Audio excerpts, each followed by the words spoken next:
Si Attorney Christine Manawag po ang spokesperson ng Coordinating Council for Private Educational Associations o COCOPEA sa importanteng paksa. Attorney, magandang umaga po.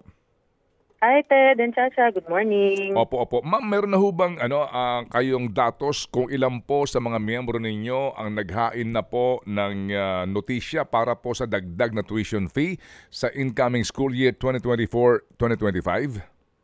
Actually, noted yung exact figure, wala pa kasi kakatapos lang nung deadline for submission of applications for tuition fee increase. So we're expecting na yung current na or yung mga naunang information na meron tayo is madadagdagan pa, at least slightly kasi hanggang ngayong May 15 lang ang deadline ng submission of application. Opo, ang submission po ay ginaganap po saan, ma'am?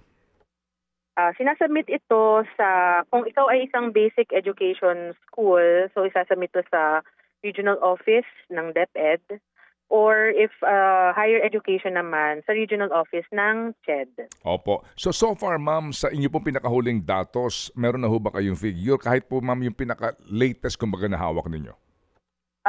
Currently, no, I don't have the information with me, but we can look into it and ipapakita naman yon once maging final naman yung data natin. Opo. Kasi nga po ngayon may mga informasyon, mga balita, no? For example, sa Davao Region, meron pong 43 private schools, no? Naghain na ng kanila pong petition nga para po dito sa notisya dito po sa tuition fee increase. Ma'am, yan ho ba ay pawang ministerial lamang? Meaning, pag nagbigay kami ng notice dito sa CHED o sa DepEd, inaabisuhan lang namin ng gobyerno na meron kaming increase pero wala silang poder na ihinto kayo o kaya babaan ang inyong hinihingi dahil nga sa ito po ay deregulated na klase po ng industriya?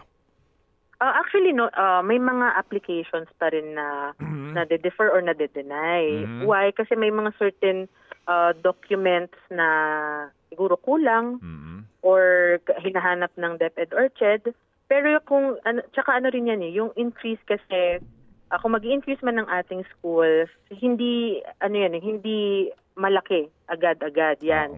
Ang laging mindful naman ng ating schools dun sa at least yung rate or percentage ng increase. Ngayon, ang average increase na hinihingi natin, no, across from elementary to higher ed, ang nakikita natin is ang trend is 3 to 6% lang ang hinihingi na tuition fee increase. And I think medyo manageable or reasonable 'yun kasi ang karamihan ng mga schools na ito ay hindi naman nag-request or hindi rin nag-apply ng tuition fee increase the previous years. So siguro by this time for this incoming school year, kailangan na talaga ng kanilang operations na mag-increase, no, mag-increase ng tuition. So para bagang inflationary increase, ma'am? Yes. So, Opo.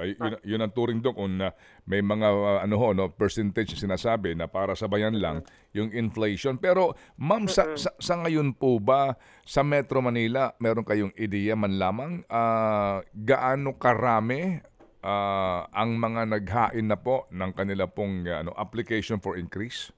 Particularly po ma'am sa basic education?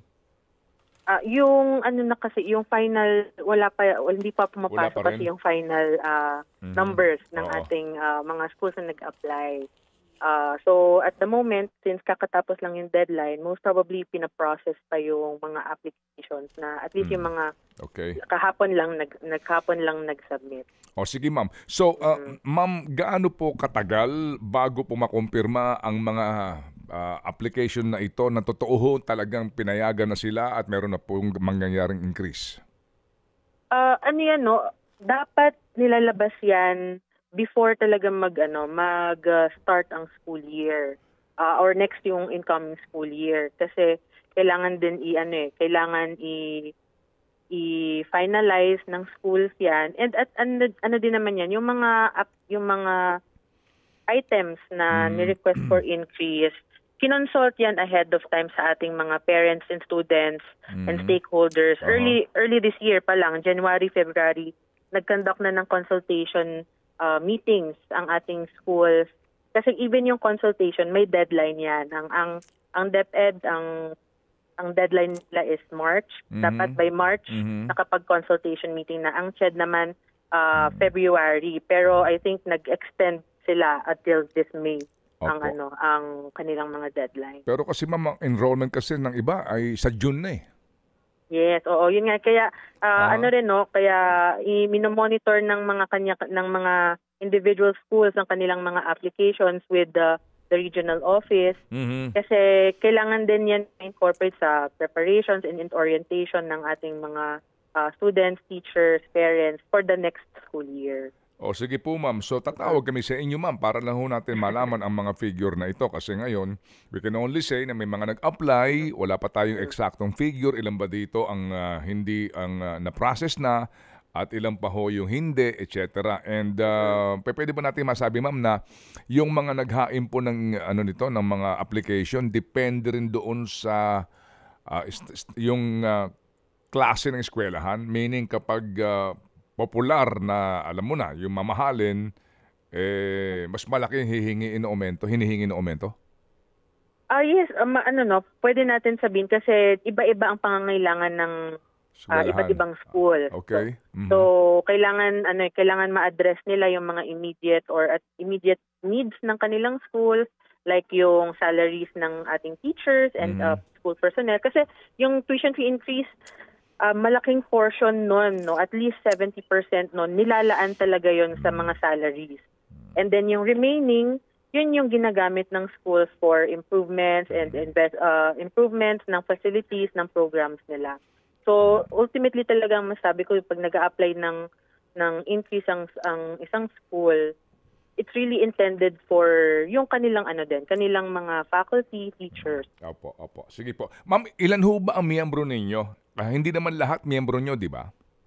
Ang membership ng COCOPEA is at least 2,500 schools nationwide and elementary hanggang higher education, pati mga tech-voc schools. Okay, sige po. Salamat na marami, attorney, at kami po itatawag ulit para po sa pinakahuling informasyon. Opo. Alright, thank you, Ted. Thank you very much. Si Attorney Christine Manawag, ang spokesperson po ng COCOPEA, ang kumpirmado mga kapatid. Opo, mayroong tuition fee increase. Yung pong percentage depende sa eskwelahan. Nako. Ted Filon at DJ Chacha. Ngayon, nasa Radyo 5, 92.3 News FM. Monday to Friday, 6 to 10 a.m.